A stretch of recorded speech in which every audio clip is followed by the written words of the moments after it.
Hello student, तो स्वागत है आपका फिर से हमारे चैनल जीनियस माइंड्स पर। आज की इस वीडियो का जो टॉपिक होगा दैट इज, आपको तो पता ही है, क्लास 9 का हमने एक सीरीज चालू कर दिया जिसके अंदर हम सारे के सारे सेमेस्टर से रिलेटेड इंपॉर्टेंट क्वेश्चंस का डिस्कशन कर रहे हैं। आज की इस वीडियो का चैप्टर होगा that is your chapter number 4 कि चैप्टर नंबर 4 से कौन से इंपॉर्टेंट क्वेश्चंस आपको इस सेमेस्टर एग्जाम में मिलेंगे। मेरा ये वीडियो लाने का पीछे का रीजन एक ही है, देख भाई, जो तू पढ़ता है वो आता नहीं है, बराबर, क्योंकि मास्टर की में सारी चीजें दी नहीं है और वहां से वो क्वेश्चंस पूछते नहीं है, वो पूछते हैं questions from your text book. और अगर वो टेक्स्ट बुक से पूछ रहे तो अगर आपको कोई बता दे कि भाई टेक्स्ट बुक से क्या क्या पढ़ना है, तो बस आपको सिर्फ उसको क्या करना पड़ेगा भाई, तो अच्छे से रिवाइज करना पड़ेगा और आपका काम हो जाएगा। तो ये वीडियो के थ्रू हम वही पैटर्न को ट्राई आउट करने की कोशिश कर रहे हैं। तो चलिए स्टार्ट करते हैं चैप्टर नंबर 4 के डिस्कशन के साथ। देखो, जब हम चैप्टर नंबर 4 पे एंटर करेंगे तो that the chapter says measurement of matter. आपको सिर्फ 4 पॉइंटर पे याद रखना है। लॉ ऑफ केमिकल कॉम्बिनेशन क्या होता है, एटम का पार्ट है, molecular mass and concept of mole and radicals. चलिए स्टार्ट करते हैं। सबसे फर्स्ट यहां से आपको क्वेश्चन पूछा जाएगा, law of chemical combination, what do you mean by law of chemical combination. तो इसको चेक करने के लिए हम नेक्स्ट पेज पर जाएंगे, क्योंकि ये पेज पर उतना कुछ आपको नहीं दिया और यहां से आपको उतना कुछ पढ़ना भी नहीं है। खाली एक चीज आप याद रख सकते हो, the composition of substance changes during a chemical change, बस इतना आप याद रख सकते हो। एक ऑब्जेक्टिव टाइप क्वेश्चंस के लिए ये है। चलिए नेक्स्ट पेज पे जाएंगे तो यहाँ पर है, आपको देखो, law of conservation of matter. एक minute, law of chemical combination की अगर मैं बात करूं तो यहाँ पर शायद आपको मिल जाए। देखो, hence we shall verify the law of chemical combination by means of known chemical formula. देखो यहाँ से आप then write the various law of chemical combination. तो एक काम करिए, आप इसका जो डेफिनेशन है, इधर तो डेफिनेशन क्लियरली नहीं दिया, इसका डेफिनेशन आप उठाइए मास्टर की से। मास्टर की में इसका डेफिनेशन दिया होगा। फिर आपको सिर्फ ये देखना है, what are the molecular formula of common salt. Common salt का मॉलिक्यूलर फॉर्मूला कितना होता है भाई, तो NaCl होता है, तो यहाँ पर लिख लो NaCl। Slaked lime, slaked lime का मतलब कैल्शियम ऑक्साइड। फिर वाटर, वाटर का मतलब H2O, लाइम का मतलब कैल्शियम, लाइमस्टोन का मतलब CaOH ट्वाइस। ये एक बार फिर भी आप मास्टर की में चेकआउट कर लीजिएगा, इतनी चीजें आपको मिल जाएंगी। नेक्स्ट मूव करेंगे तो नेक्स्ट पेज पर मैंने क्या बोला, यहाँ पर आपको लिखना है law of conservation of matter. Law of conservation of matter क्या बोलता है, ध्यान से सुनो। देखो, in a chemical reaction the total mass of reactants is the same the total mass of the product formed due to the chemical reaction and this is called as the law of conservation of matter। ये आपको याद रखना है, that's it। फिर आगे चलेंगे, law of constant proportion. Constant proportion क्या बोलता है, देखो, the proportion by mass of the constituent elements in the different samples of a compound is fixed. Example, the proportion of mass of hydrogen and oxygen in water is obtained from any source, that is 1:8। This means that 9 gram of water is formed by chemical combination of 1 gram of hydrogen and 8 gram of oxygen। This is your law of constant proportion। Simply ये बोलता है कि proportion by mass of the constituent elements in the different samples of a compound is fixed। different sample of compound is fixed का मतलब क्या, ध्यान से सुनो। देखो, हम बात करते हैं वाटर की। वाटर का फॉर्मूला होता है H2O, बराबर, आई होप सब एग्री करेंगे। अब वाटर की हमारे पास अलग अलग टाइप है, first type, second type, third type, fourth type, fifth type. पहले जो हम वाटर लेंगे ना, हम वो आपके घर का वाटर लेते हैं जिसे हम बोलते हैं टैप वाटर। फिर हम गंगा का, रिवर का पानी लेंगे। फिर हम गटर का पानी लेते हैं, गटर लिखते हैं इधर। फिर हम ओशियन का वाटर लेते हैं। फिर हम रेन का वाटर लेते हैं, बराबर। अब क्या लगता है कि ये सारे वाटर में ये भी H2O ही है, बराबर, ये भी H2O है, बराबर, ये भी H2O है, बराबर, ये भी H2O ही है और ये भी आपका H2O है। दैट मीन्स मैं कोई भी वाटर उठाऊंगा तो इसमें हमेशा मेरे पास हाइड्रोजन कितना होगा, 2 होगा, और ऑक्सीजन कितना होगा, 1 होगा। ये this is a fixed proportion. इसी को क्या बोला गया, तो भाई फिक्स्ड प्रपोर्शन या फिर कांस्टेंट प्रपोर्शन। फिक्स्ड प्रपोर्शन या फिर कांस्टेंट प्रपोर्शन, फिक्स प्रपोर्शन या तो फिर कांस्टेंट प्रपोर्शन। अब नॉर्मली इसमें हम क्या चेकआउट करते हैं, मास चेकआउट करते हैं। तो मास ऑफ हाइड्रोजन कितना होता है, 1 होगा, और मास ऑफ ऑक्सीजन कितना होता है भाई, तो 16। बट यहाँ पर कितने हाइड्रोजन है, 2, तो इनका मास हो जाता है 2 और ये हो जाता है 16। और जब हम इसको कैलकुलेट करेंगे तो ये कितना हो जाएगा, 1 ग्राम। देखो यहाँ पर दिया ना आपको, that means 9 gram of water अगर मुझे बनाना है तो 1 ग्राम ऑफ हाइड्रोजन चाहिए और 8 ग्राम ऑफ ऑक्सीजन चाहिए। दैट इज योर 1:8 का पैटर्न हो जाता है। कैसे, देखो, मैंने बोला ना 2 हाइड्रोजन is to 16, मतलब इसको अगर मैं डिवाइड करता हूँ 2/16 को तो वैल्यू होता है 1/8। दैट मीन्स क्या, एक हाइड्रोजन अगर मुझे मिल जाए और प्लस मैं 8 ग्राम ऑफ ऑक्सीजन ले लूँ तो मुझे क्या मिल जाएगा, 9 ग्राम मिलेगा। And this 9 gram is nothing by water. That means यहाँ पर जो वाटर, ये भी 9 ग्राम है, ये भी 9 ग्राम है, ये भी 9 ग्राम है, ये भी 9 ग्राम है और ये भी 9 ग्राम है, सारे के सारे सेम है, भले से इनका सोर्स अलग है। इसी को क्या बोला जाता है भाई, तो law of constant proportion. I hope आपको ये समझ में आ गया। तो एग्जाम में आपको पूछेंगे, ये वाला क्वेश्चन पूछ सकते हैं। Proportion of mass of carbon and oxygen in carbon dioxide obtained from any source is 3:8. 3:8 याद रखना। That means 44 gram of carbon dioxide, there is 12 gram of carbon and 32 gram of oxygen. So that the proportion of mass of carbon and oxygen is 3:8. I hope आपको ये pattern समझ में आ गया। Let's move on करते हैं next page पर। देखो verification है, यहाँ पर वेरिफिकेशन में आपको उतना इंटरनल जाने की जरूरत नहीं है। यहाँ से जनरली वो चीजें नहीं पूछते, हम डायरेक्ट आते हैं एटम के ऊपर। क्या बोला देखो, the electrons are negatively charge elementary particles while the elementary particles that make up the nucleus are positively charge protons and electrically neutral neutrons. ये आपने लास्ट ईयर पढ़ा है। The size of an atom is determined by its radius, ये याद रखना। The atomic radius of an isolated atom is the distance between the nucleus of an atom and its outermost orbit. Atomic radius is expressed in nanometers. That means क्या हो जाएगा देखो, अगर मुझे atomic radius देखना तो या तो 10⁻10, 10⁻9, 10⁻8, हमेशा 1 metre is equal to 10⁻⁻ nanometre. तो एटॉमिक रेडियस हमेशा उसको किस में एक्सप्रेस करते हैं, तो नैनो मीटर्स में एक्सप्रेस करते हैं। आई होप आपको ये पैटर्न समझ में आ रहेगा। Let's move on to the next. चलिए ये वाला पैटर्न देखेंगे तो यहाँ पर देखो, एटम्स आर वेरी टाइनी, ये आपको याद रख लेना है। Modern instruments like electron microscope, field and microscope and scanning tunnelling microscope enlarged images of the atom.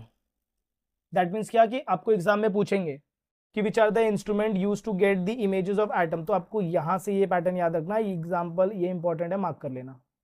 फिर the atomic size depends on the number of electron. Atomic size किसके ऊपर depend करता है, तो number of electron orbit in the atom.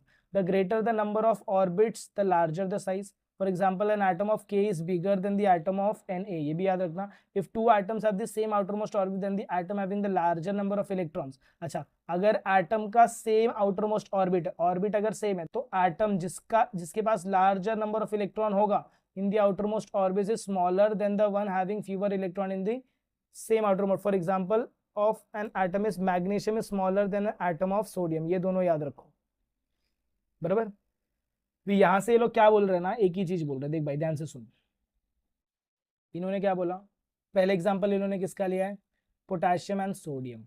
जब मैं sodium की बात करता हूँ, इसका एटॉमिक नंबर होता है 11। दैट मीन्स मैं इसको ऐसे लिख सकता हूँ 2,8,1। जब मैं पोटेशियम की बात करता हूँ तो इसका एटॉमिक नंबर कितना होता है, जरा बताओ। चलो पोटेशियम का एटॉमिक नंबर कितना होगा, 19 होगा। दैट मीन्स मैं इसको लिखूंगा 2,8,8,1। अब देखो, इसमें कम शेल है, इसमें ज्यादा शेल है।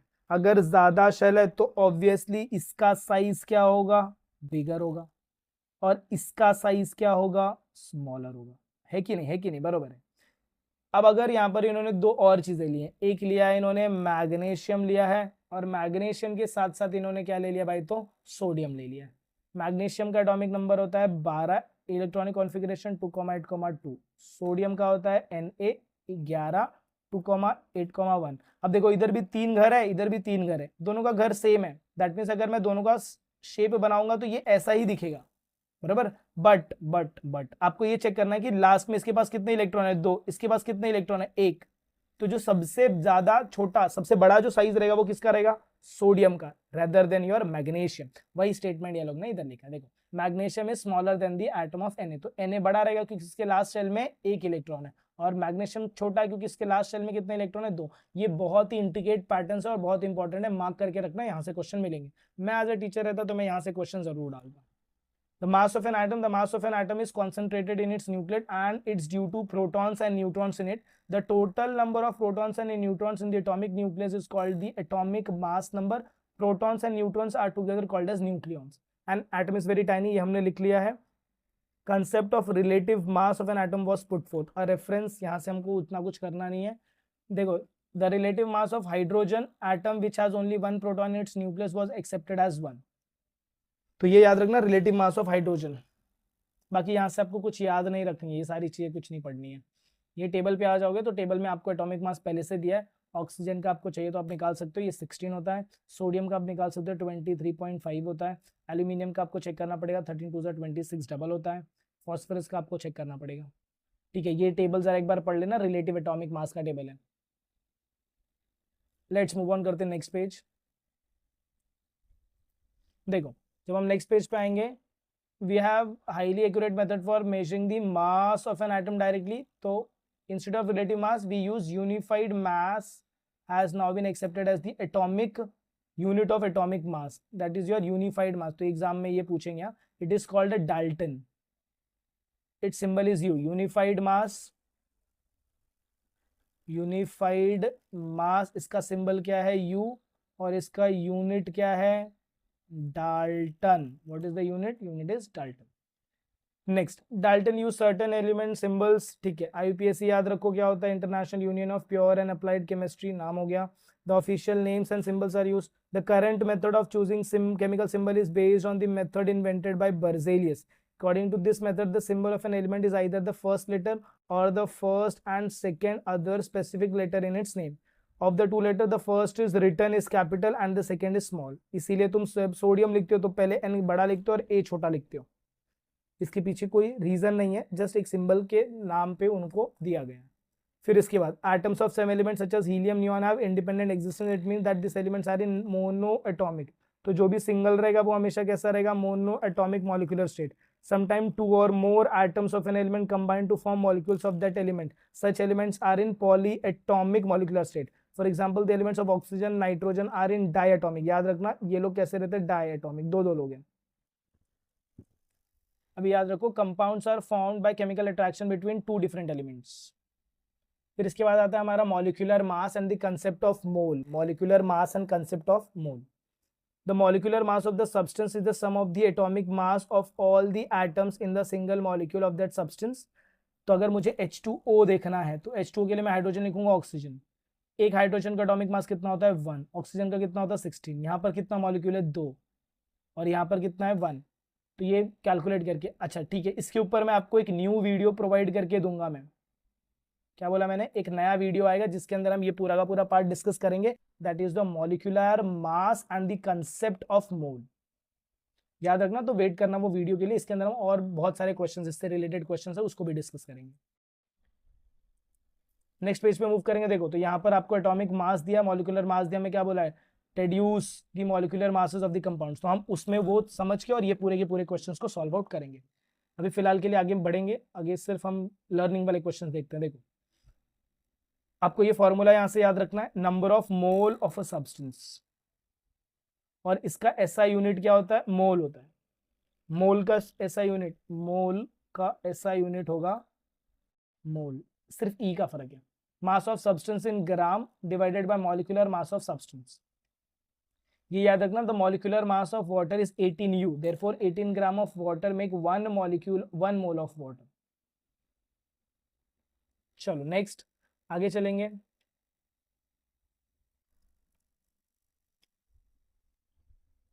चलो जब मैं एवोगैड्रो नंबर की बात करूंगा, अगेन भाई ये भी एक टॉपिक ऐसा है जिसको मुझे आपको सेपरेटली बताना पड़ेगा, तो इसके लिए एक मस्त वीडियो मैं बना के दे दूंगा, वेट करना। फिलहाल के लिए इसमें से सिर्फ ये समझोगे, therefore this number is called as Avogadro number and is denoted by the symbol Na। याद रखना सिंबल Na, और इसका वैल्यू कितना होता है 6.022 into 10⁻23। A mole of any substance stands for 6.022 into 10⁻23 molecule। Simple. How many molecule, ऐसे वाले questions वो पूछते हैं, तो ये क्वेश्चन, इसके ऊपर हम एक क्वेश्चन सॉल्व आउट कर लेंगे, डोंट वरी, जिसमें मैं आपको ये यूज योर ब्रेन पावर के क्वेश्चंस भी करवा दूंगा। ऑलवेज रिमेंबर, देख लो, the number of molecules in a given quantity of a substance is determined by its molecular mass. फिर the number of molecules in equal masses of different substance are different. 1 mole quantities of a different substance have different mass measured in grams.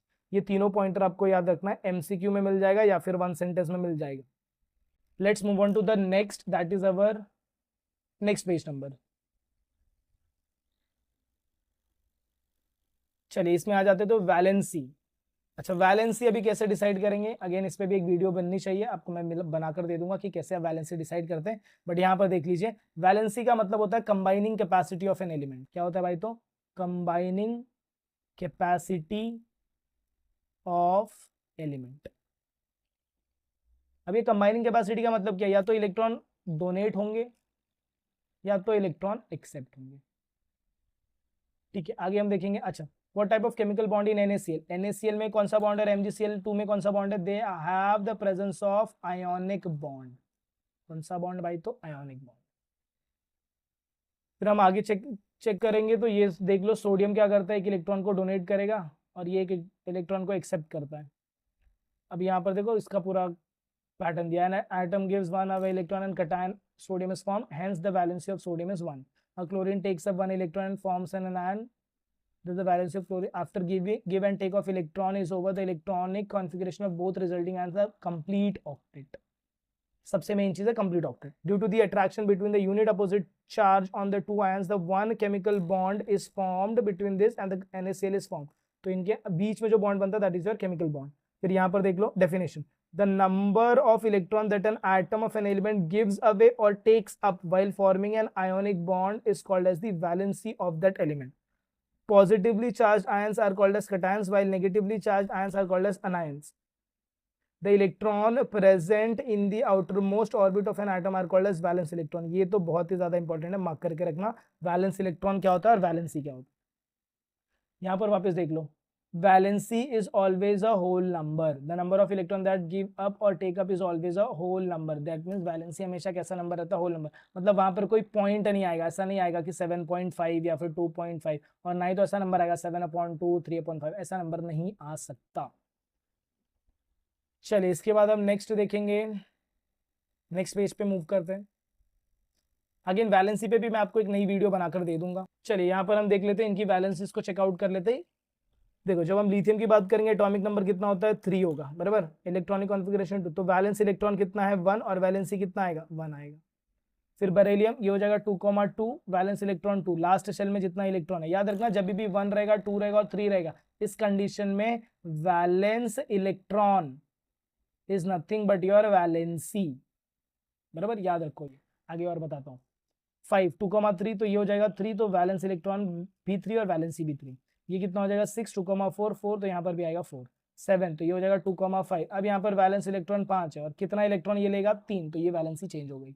यहाँ पर हम लिखेंगे 8, ये 2,6, 6, और यहाँ पर क्या आएगा, 2 आएगा। 9 का कैसे, इसके बाद बताओ ये कितना हो जाएगा, 2,7, तो वैलेंस इलेक्ट्रॉन कितना है, 7, और वैलेंसी कितनी रहेगी, 1। 10 को कैसे लिखेंगे, 2,8, वैलेंस इलेक्ट्रॉन 8, वैलेंसी 0। सोडियम के लिए 11 लिखेंगे, 2,8,1, वैलेंसी 1, 1, 2, ये हो जाएगा 2,8,2, 2, और यहाँ पर तो एग्जाम में तुम्हें ऐसे नाम दे देंगे, बोलेंगे atomic number, electronic configuration, valence electron, valency लिखो।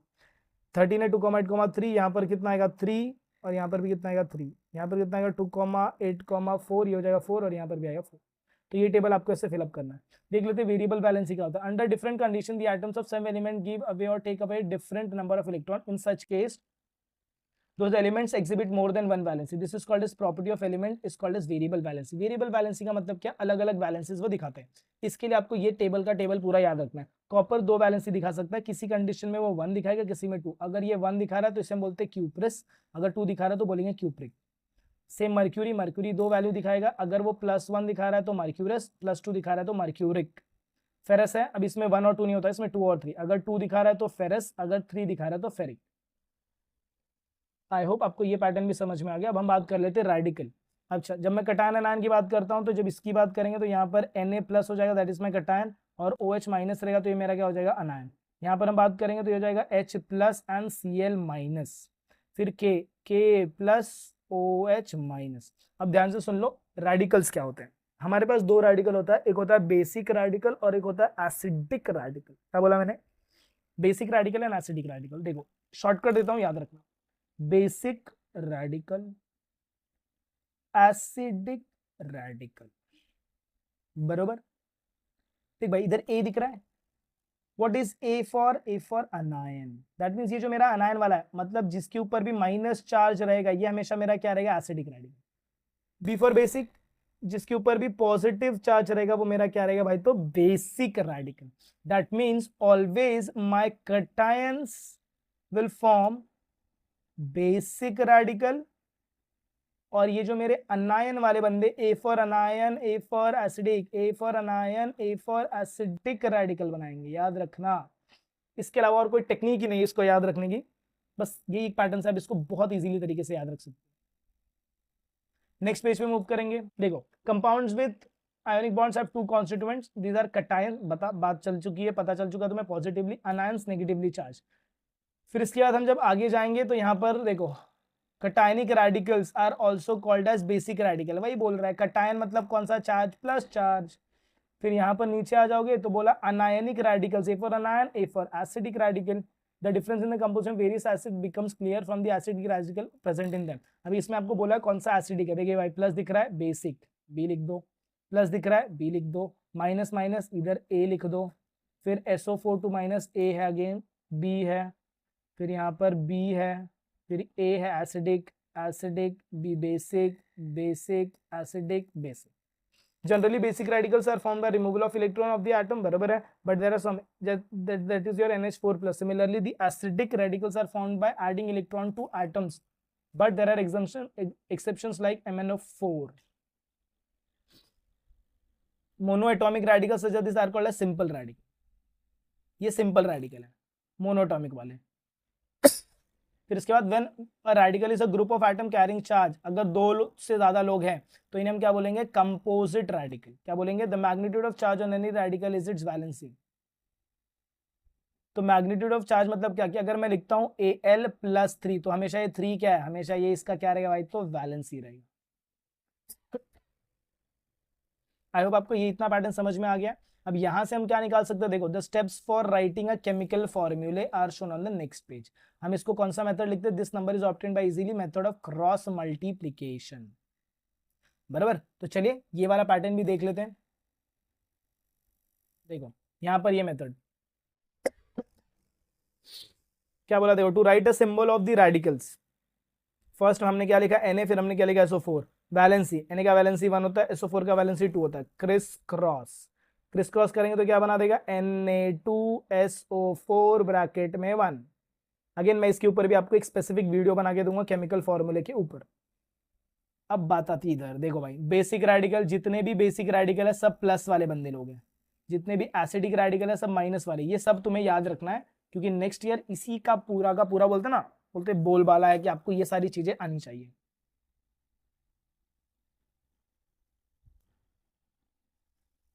नेक्स्ट लास्ट पेज देख लेते हैं। यहां पर आपको क्या बोला, देखो, calcium, right the chemical formula using multiplication method. ये अगेन मैं सॉल्व करवाऊंगा आपको अलग से, फिलहाल के लिए आपको ये पूरे के पूरे पैटर्न को याद रखना है। फिर यहाँ पर भी देखो, ये जो क्वेश्चन है, write the reduce their molecular mass, ये भी मैं सॉल्व कराऊंगा सेपरेट वीडियो में। अगेन यहाँ पर फिर radical, right the symbols of the following elements and the radicals obtained from them and indicate the charge on the radical. अगर मैं मर्क्यूरी का बात करूँ तो मर्क्यूरी Hg होता है, ये +2 बनाएगा या तो +1 बनाएगा, अगेन बेसिक रेडिकल है। पोटेशियम की बात करूँ तो K+ बनाएगा, नाइट्रोजन की बात करूँ तो N- बनाएगा, एसिडिक रेडिकल। कॉपर की बात करूँ तो Cu2+। याद रखना, जितने भी मेटल होंगे वो प्लस होंगे, जितने भी नॉन मेटल होंगे वो माइनस होंगे। Sulphur is a non metal, मतलब ये माइनस है, एसिडिक रेडिकल बनाएगा। Carbon acidic radical, chlorine acidic radical, oxygen acidic radical.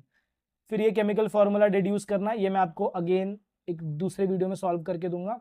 Question number 7 भी हम अलग से सॉल्व करेंगे, बाकी सारे क्वेश्चंस आपके लर्निंग वाले क्वेश्चंस है। देखो मैंने आपको सारी चीजें बता दी हैं, मोनोवैलेंसी आपको बताया मैंने, बाईवैलेंट क्यों होते हैं वो भी बताया मैंने, रेडिकल्स आपको आंसर लिखने पड़ेंगे, reference to atom for atomic mass, explain the need for reference, give some information about two reference. तो इसके अंदर मैंने आपको बताया था अभी कि हम हाइड्रोजन मॉलिक्यूल को यूज करते हैं रिलेटिव एटॉमिक मास वाला पैटर्न।